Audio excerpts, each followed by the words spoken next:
Honorable Prime Minister, Attorney General Dale Marshall, Minister of Sports, Youth and Community Empowerment, Minister Charles Griffith, Deputy Commissioner of Police, Ian Branch, Permanent Secretaries, Joy Adamson and Alice Jordan, Director of the National Sports Council, Neil Murrell, officers of the Ministry of Youth, Sport and Community Empowerment, representatives from the NCF, the National Transformation Initiative, the National Sports Council, the Barbados Football Association, the Barbados Tourism Marketing Inc., fellow key stakeholders, community leaders, members of the media, ladies and gentlemen, good morning. Please be seated.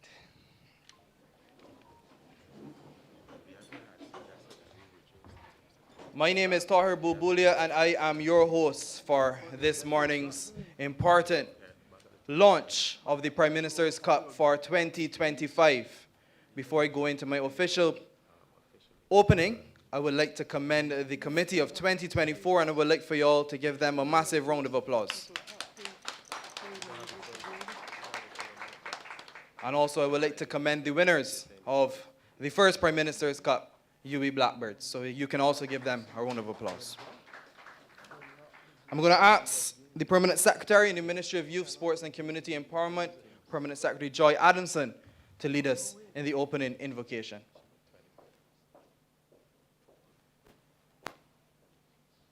Please stand.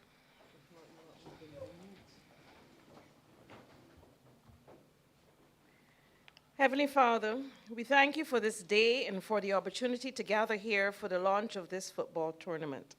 We ask for your presence among us as we begin this journey of sportsmanship, unity, and healthy competition. We ask that you come into our presence this morning at this ceremony. Bless all the organizers of this tournament, the teams, the supporters, and officials who will take part. Grant each player strength, discipline, and safety on and off the field. And may this Prime Minister's tournament bring joy, camaraderie among our Barbadian communities, foster friendship, and promote respect among all of us. Dear Father, we ask these things in the name of your Son, Jesus Christ. Amen. Please be seated. Thank you, Permanent Secretary Joy Adamson, for leading us in that invocation. So ladies and gentlemen, how are you feeling ahead of Prime Minister's Cup 2025? Are you excited? I know 2024 was a big year, lots of excitement.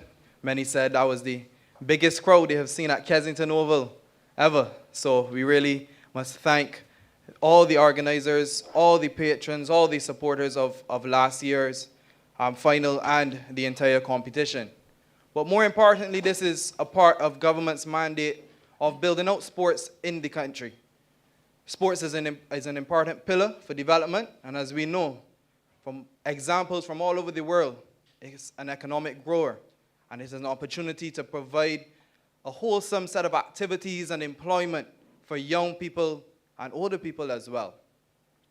But it is critical that we continue to provide opportunities for persons to participate in wholesome,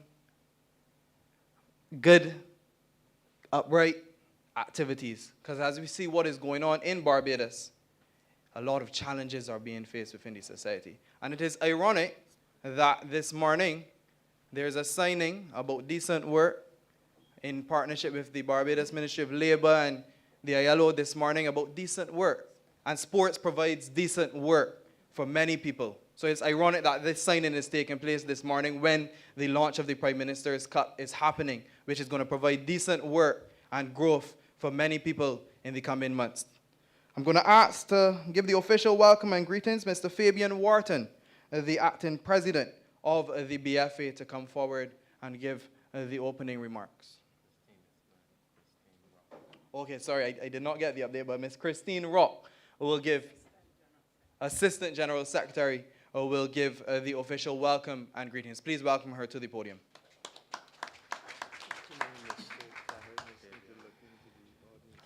Good morning, Honorable Prime Minister, Minister of Government, BFA Executive Council, distinguished guests, members of the sporting fraternity, players, coaches, officials, supporters, and friends of the game.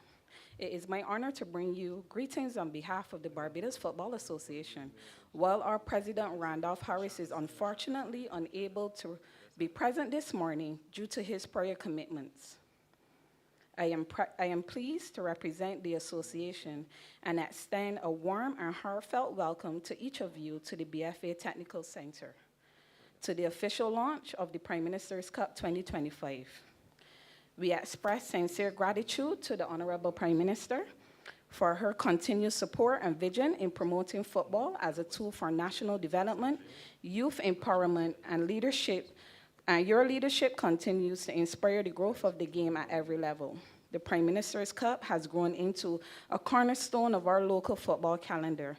It provides an invaluable platform for the talent development and a space where communities come together in the spirit of healthy competition, pride, and sportsmanship. The Barbados Football Association is especially proud of its continued partnership with the Office of the Prime Minister. This collaboration is more than logistical. It is built on a shared vision that football can be a powerful tool for social development, personal growth, community transformation. As our vision here at the Barbados Football Association, better football for a better life. Together, we are investing in our youth, creating meaningful pathways for an aspiring players, and reinforcing the value of teamwork, discipline, and determination that the sport teaches so well.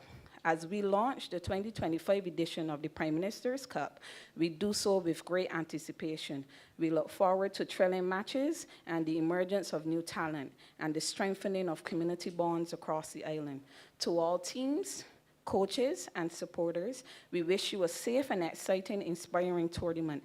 Let the games begin. And may football continue to unite and uplift us all. Thank you. Thank you so very much, Christine, and it will definitely be an inspiration for all. I know I'm going to ask Mr. Fabian Messiah, the head coach of the UE Blackbirds, who is the winning coach, to give some reflections on the 2024 competition. So please welcome Mr. Fabian Messiah. Good morning, ma'am. Good morning, Madam Prime Minister, Head Table, Commissioner, PS, and guests. I don't have a speech, but I was asked to say a few words. 2024, December 1st, changed most lives for UE. Blackbirds, the guys became celebrities. Walking through town, you would usually get, "You're the coach of the UE Blackbirds team," or the guys would say, "Coach." Everybody stopping me and congratulating us. The tournament really changed the lives of the guys. I want to thank the PM for sticking to her word and having one in 2025. I know it was a difficult decision. The tournament also helped some of our players. Right now, Jaron is in the US playing in the Summer League. We know now Reese Evans, who just won Sports Personality of the Year. He is a professional playing at Tormenta FC, so that would have helped him as well. Going off in August will be Rivaldo Messiah, a young emerging talent. He will be studying at Lincoln Memorial University. So the tournament did provide a platform for the players to be seen. I want to congratulate the organizing committee for the streaming. Calls came from as far as England, congratulating the team on winning the tournament, asking questions about players, how old they are, what are their aspirations, and so on. So I want to thank you again for putting on another tournament. It is not only about football. I also like the initiatives that you had last year with the courses, and I hope that that does continue so that, you know, you can build an all-round person and not just through football. It teaches discipline, helping them to stay the course. You know, they had to attend the meetings. That in itself was a challenge, but You know, we made our rules, and if they wanted to be a part of the entire program, they had to commit to the whole guidelines of the tournament. So I want to thank you all for that part of the organizing as well. We are optimistic that we will be again at Kensington come November 30th, and hopefully we'll be lifting that trophy for a second year. So I want to thank you guys for inviting me to say a couple words, and I wish all the other teams best of luck. And I pray for an safe and uneventful, eventless, tournament.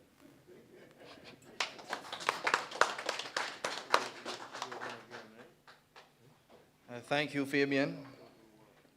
And from what I've heard from the committee is that, yes, the workshops will be continuing this year and they will be growing. So it's important that we have that as part of the competition, because obviously we want to build young people in a holistic way. So I'm going to ask now the project manager for the Prime Minister's Cup Committee, Mr. Shane Archer, to provide some highlights of 2024 and some plans for 2025.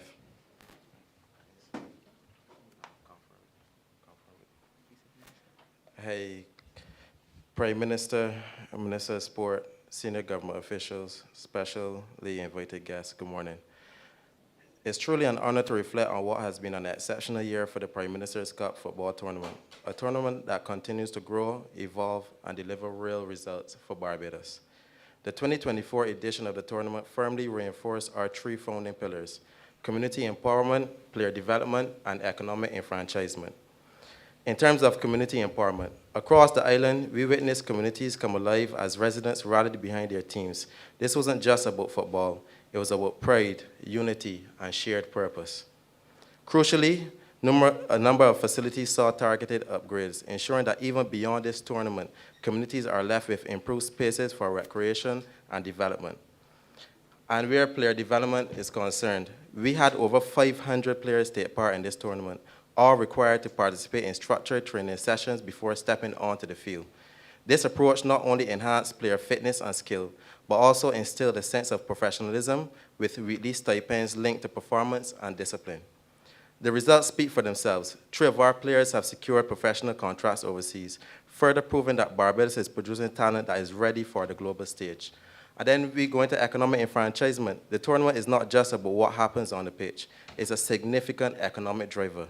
Hundreds of vending spaces were allocated throughout the tournament, and more than 70 registered vendors directly benefit from food and beverages and sales to other services. Tradesmen, physical therapists, suppliers, the ripple effect reached well beyond the field. Corporate Barbados also played its part, contributing over $150,000 in sponsorship, a clear signal of growing private sector support and confidence in this initiative. And the atmosphere throughout the tournament was remarkable, not only for the quality of football, but for the peace and safety that prevailed. Thanks to the strong partnership with the Barbados Police Service, we experienced 0 incidents of crime or violence at the tournament. The turnout was phenomenal. Over 90,000 people attended matches across the island, demonstrated how deeply the tournament resonates with Barbadians. And as I close, the 2024 Prime Minister's Cup was more than a sporting event. It was a catalyst for our community pride, youth development, and economic opportunity. We have laid the foundation for even greater things to come in 2025 and beyond. Thank you.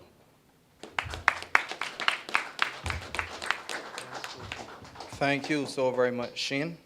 And I'm going to ask the Minister of Sports, Youth and Community Empowerment, Minister Charles Griffith, to give his remarks.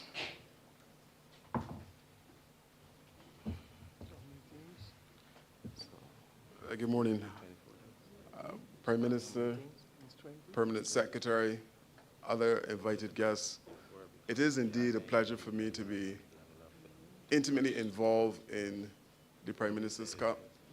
Now, let me start by saying I have coached basketball at the highest level for 15 years, and it's the first time that I heard a championship coach wishing the best for his others, for the others. Brave man.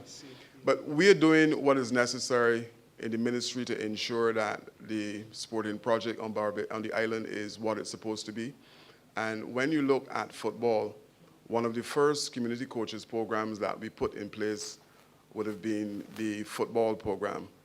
Because we believe that if we can expand the football product on the island, then we get more people at the base coming to the fore. And in recent times, we have identified some football fields, and I know that we heard some negative in the media about we're spending money to develop football fields. But the reality is, what is happening at Lumber Company, it is already a football field. What is happening at Blenheim is already a football field.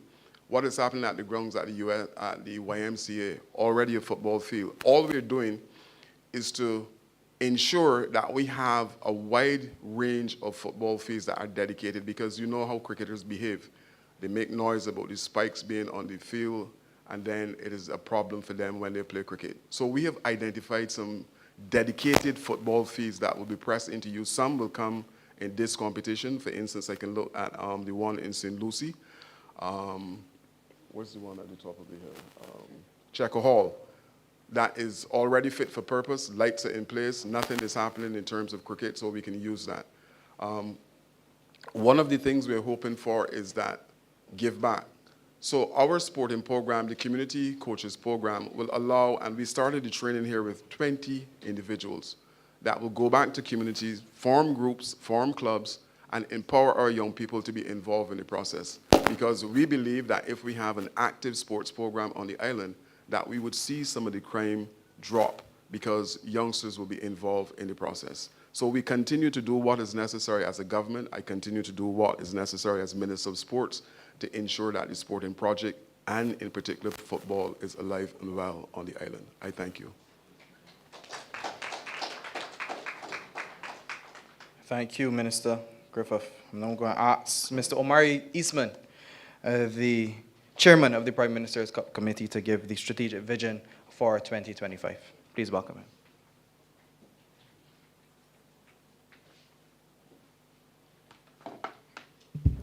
Good morning, everyone.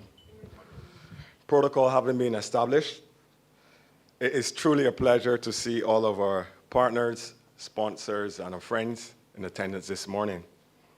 As we launch year 2 of the Prime Minister's Cup, an idea that was born from yet a simple and powerful belief where the community could be further engaged to help enhance our social construct of our country. As Mr. Massey would have rightly pointed out, the impact it would have had with some of our young footballers. He would have mentioned Niall, he would have mentioned Duran, mentioned Rivaldo going off in August. However, there's also Nadria Butcher. He would have secured a professional contract in Portugal. There's also Omani Leacock, who's playing professionally now in Jamaica. And it's good that these guys could actually have a living from playing football, their passion and what they love. And as we always say that once you find what you're doing and you love it, it's not become a job anymore. It's a passion, so you enjoy doing it.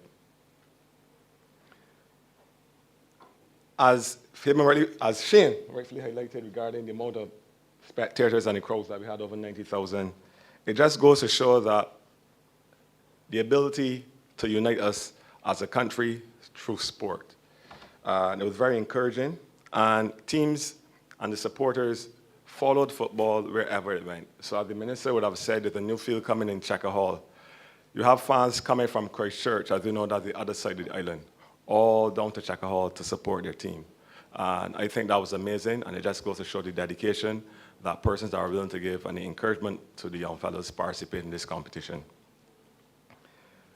What I want to highlight that is major, as we would have mentioned, having well-rounded individuals, as Mr. Massey rightfully mentioned. We had one person that reached out last year during the tournament.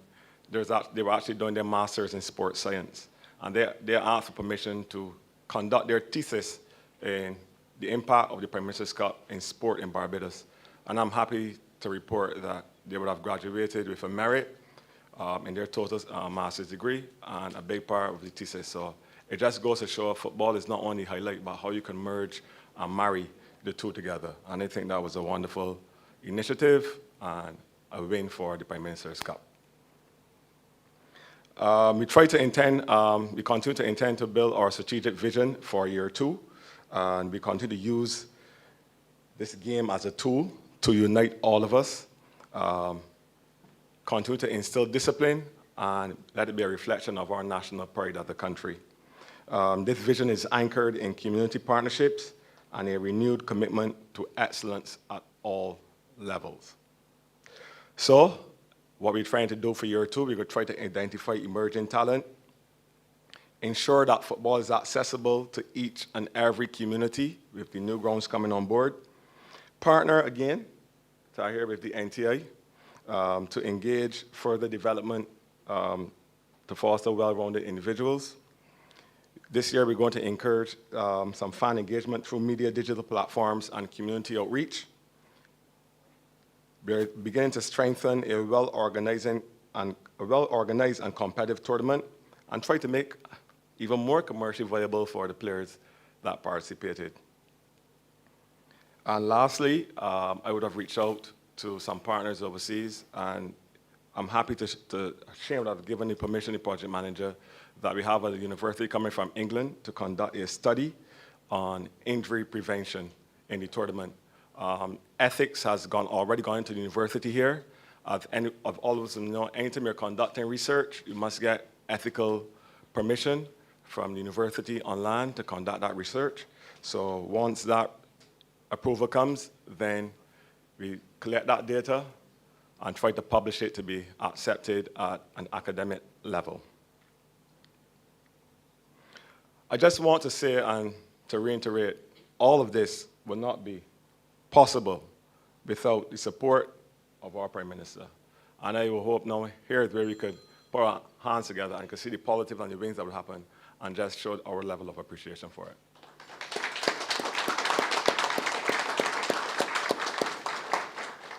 We as the organizing committee, we intend to continue to scale this initiative and continue innovating. And as we are all here, I want to invite you to continue to support the Prime Minister's Cup and together make this initiative more impactful this year. And let's remember our slogan, empowering communities, one goal at a time. Thank you.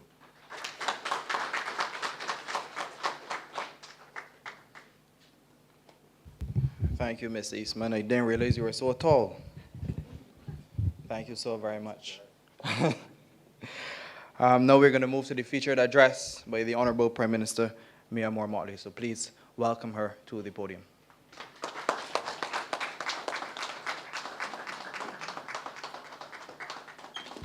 Thank you very much, Tahir. Distinguished guests all, my job really has been made very easy this morning because everyone has told you what you need to know about the tournament. And I am so happy that we can now move into the second year because one-off tournaments are just that, a flash in the pan. And what we're trying to do is to build an institution, and an institution that will inspire youngsters to want to say that I want to grow up and play in that tournament, that will inspire parents to recognize that if I can keep my child focused and they can display their talent anchored by their discipline, greatness can happen for them, as we have seen from Niall right back to all of the others who have been identified for higher duty elsewhere.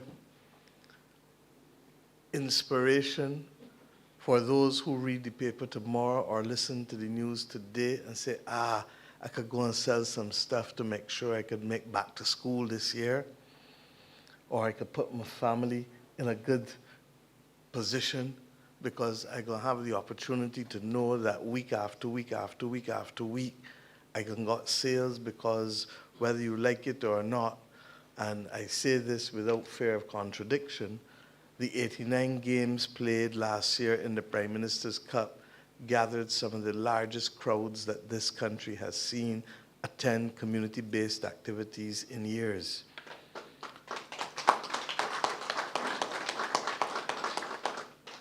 And then, of course, happy for me, because I can say to you, thank you for keeping the deal last year and asking you again to keep the deal this year.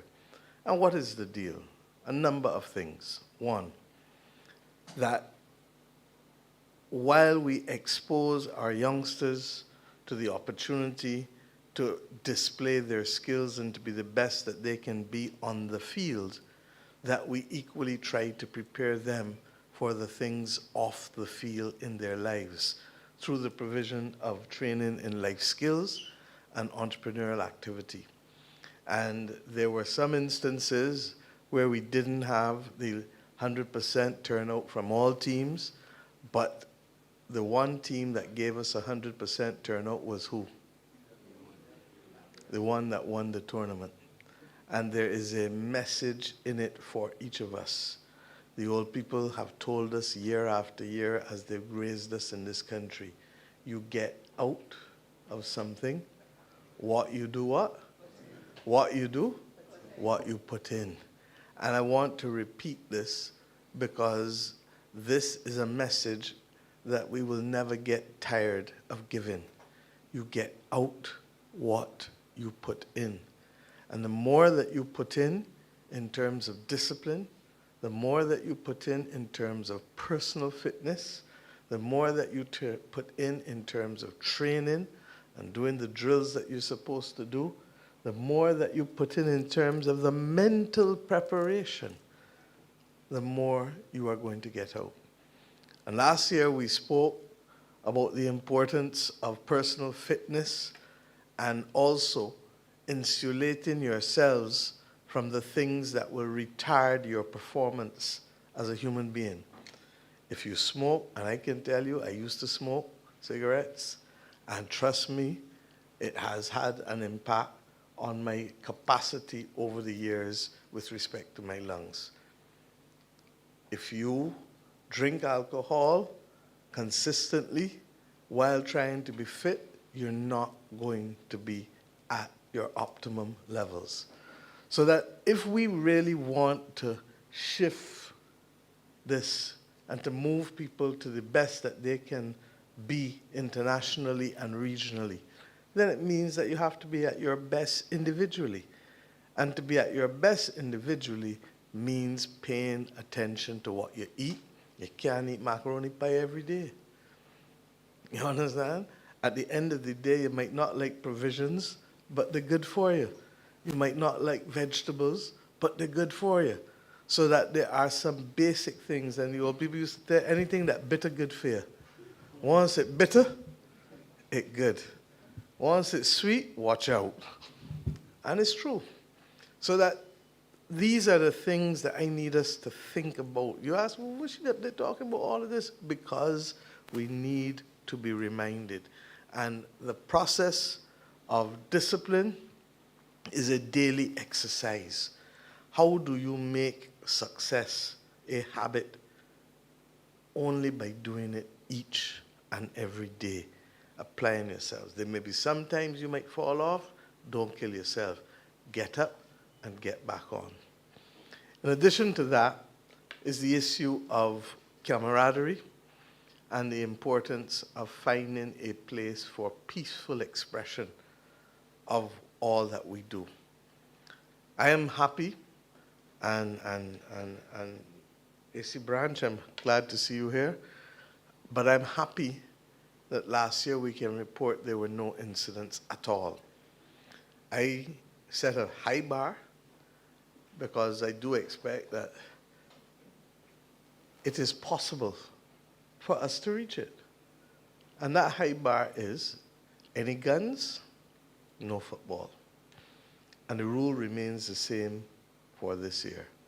The one sure thing that will stop football is not a hurricane, because when the hurricane gone and move on, we can clean the field and everybody can play.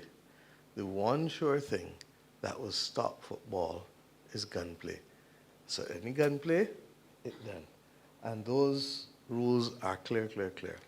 And anyone who is getting involved at any level must also know that all of us, therefore, have a vested interest in making this happen. We did it once before, we can do it twice again. So I look forward once again to this Prime Minister's Cup fueling and inspiring much activity between now and November 30th.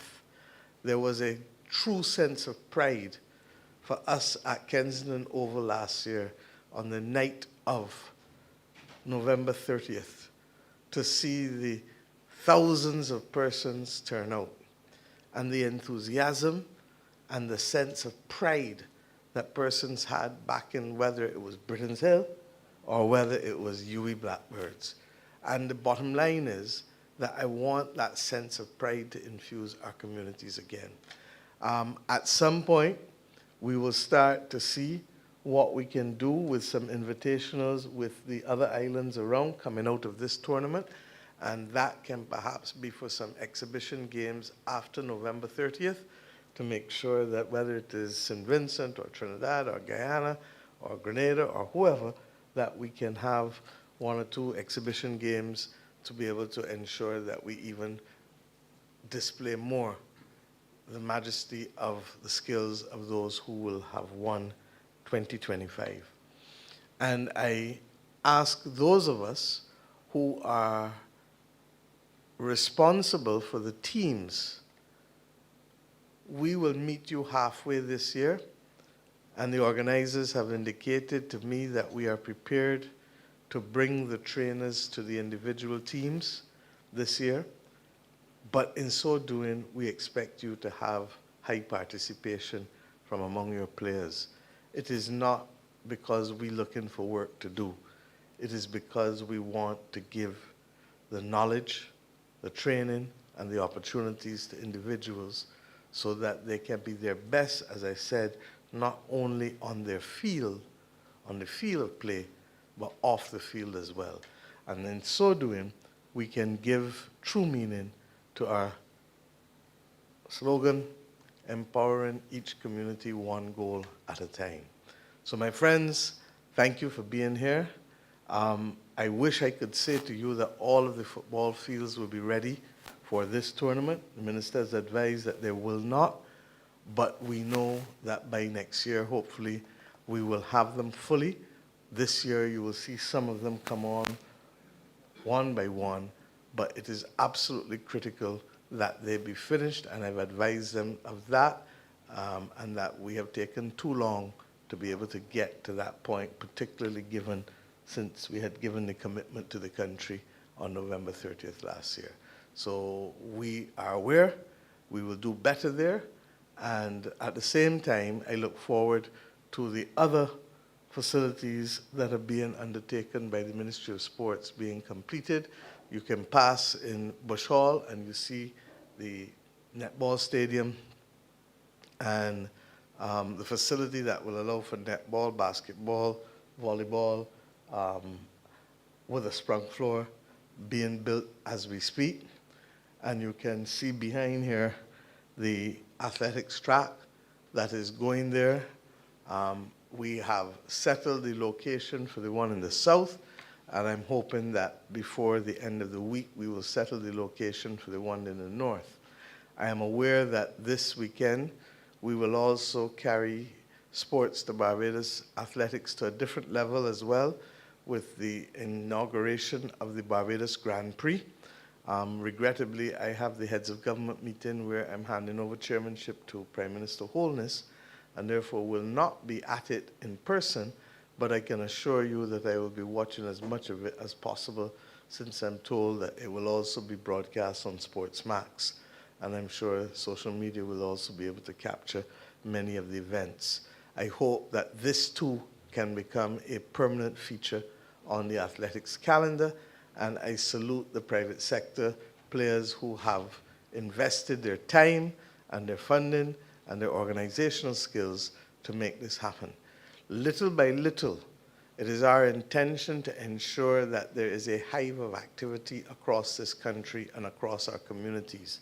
Last week, the minister, along with Courtney Brown, launched the Block T20 cricket tournament, and I look forward to being able to support other similar sporting tournaments at a local and community level as part and parcel of our attempt to be able to build out the social capital of this country, to be able to create the opportunities for our young and older people to mix and to be able to ensure that opportunities, whether sporting opportunities, discipline opportunities, entrepreneurial opportunities, can all flow from these events that we're having.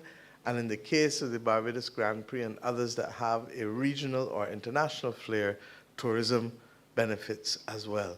So let us continue to recognize that sports is the language, the love language of young people, just as culture and the arts are, and that we have a duty to be able to help uplift them and to allow them to be the best that they can be. Because never forget, as Niall and others have learned, that sportsmen and artists are global citizens. But we do the training to ensure that when they become global citizens, they do so with Bajan roots. Because if you don't know who you are, you cannot go forward with calm assurance and be the best that you can be. So I thank the organizers, I thank the Ministry of Sports and the Minister, I thank the Barbados Football Association for working with us, and this year for drafting the rules, and hopefully we will have an even deeper partnership with them as we go forward to make this a regular part of the sports calendar and the normal calendar of Barbadian communities. Thank you, and God bless you all.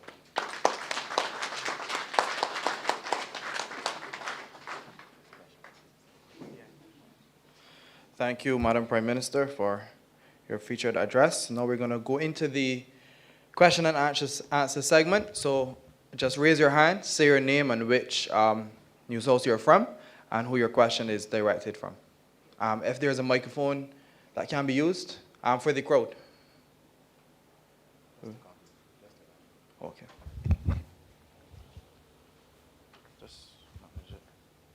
So any questions?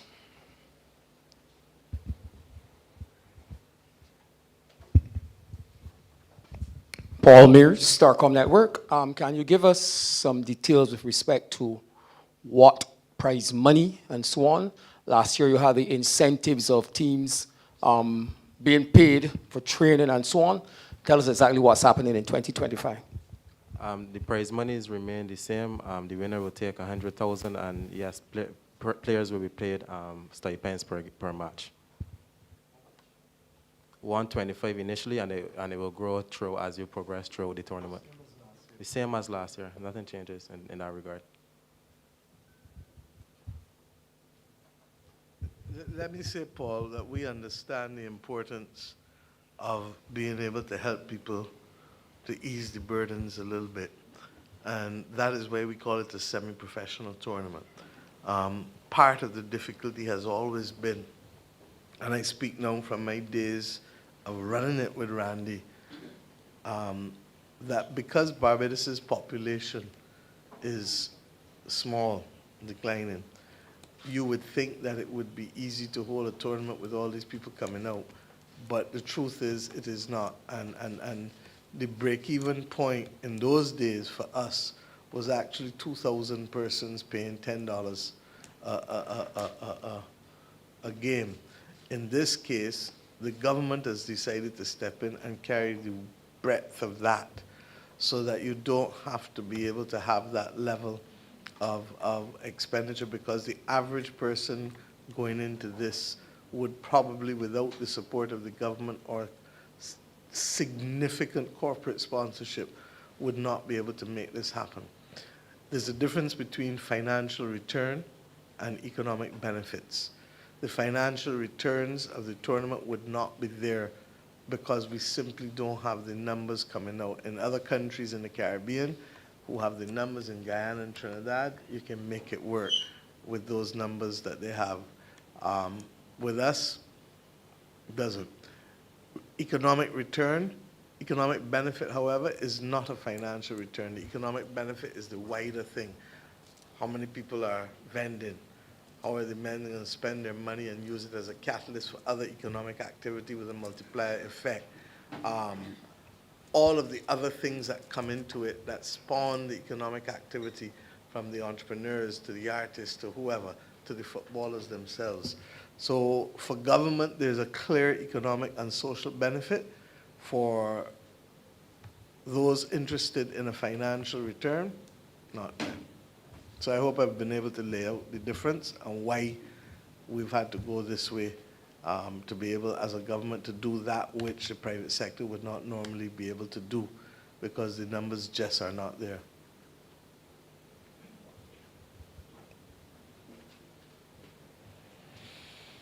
In terms of, I guess, to the organizers, in terms of the format, any changes to the format this year? And as a follow-up to the first one, 100,000 is the first prize and the payments to the clubs and so on. What's the overall cost to government for the tournament this year? There's no significant changes to the format. We are still discussing some small details. What we would do, we would communicate to the clubs first. And once we have communicated to the clubs and have their understanding how we're going to proceed, then we will send a press briefing to you guys, a media briefing. And Mark Goodrich Boyce, the Caribbean Broadcasting Corporation. Last year, the video review system with the referee was very efficient. Is this something that's coming back for 2025? Yes, we're going to use the video review system again, Trident Review, what we called it. We are still negotiating which part of the competition is going to be introduced from. Trevor Thorne, commentator, Sports Incorporated. Could you give us the kickoff date of the tournament? The kickoff date, as of now, will be September 1st, Monday, September 1st.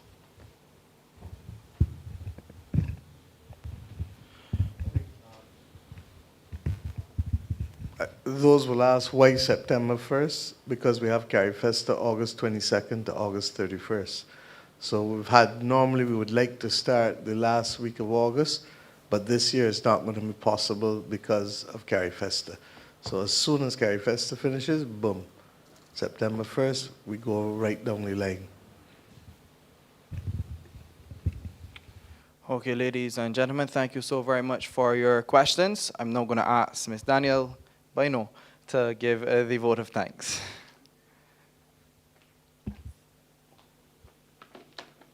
Good morning, everyone. Honorable Prime Minister Mia Moore-Motley, distinguished guests.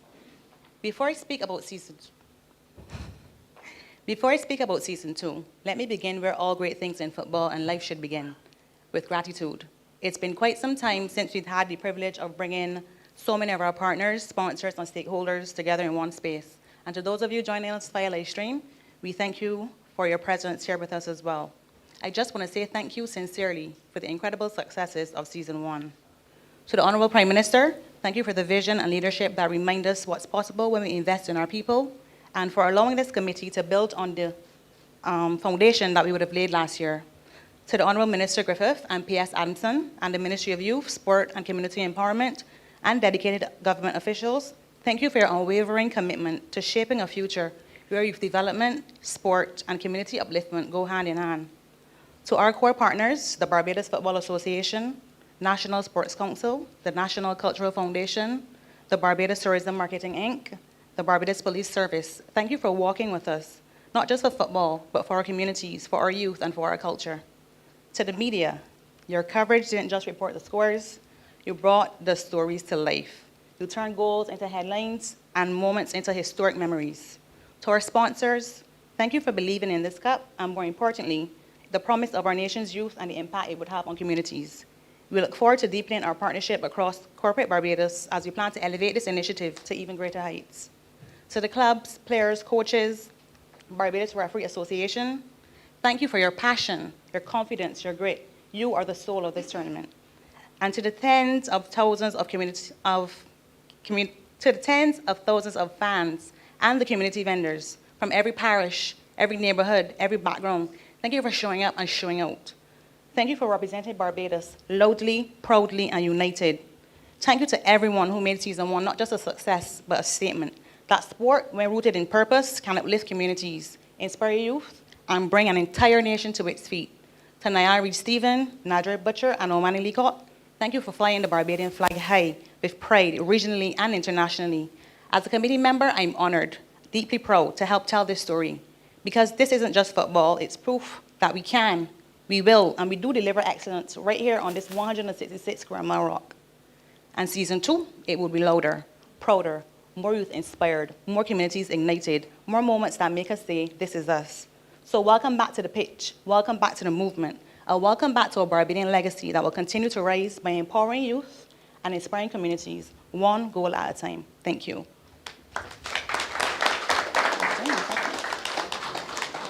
We will now have refreshments and mingling. I just want to beg your indulgence. The caterers cannot come through because the elevator isn't working, so they're now going to come in and set up. So just give us a few moments. Thanks.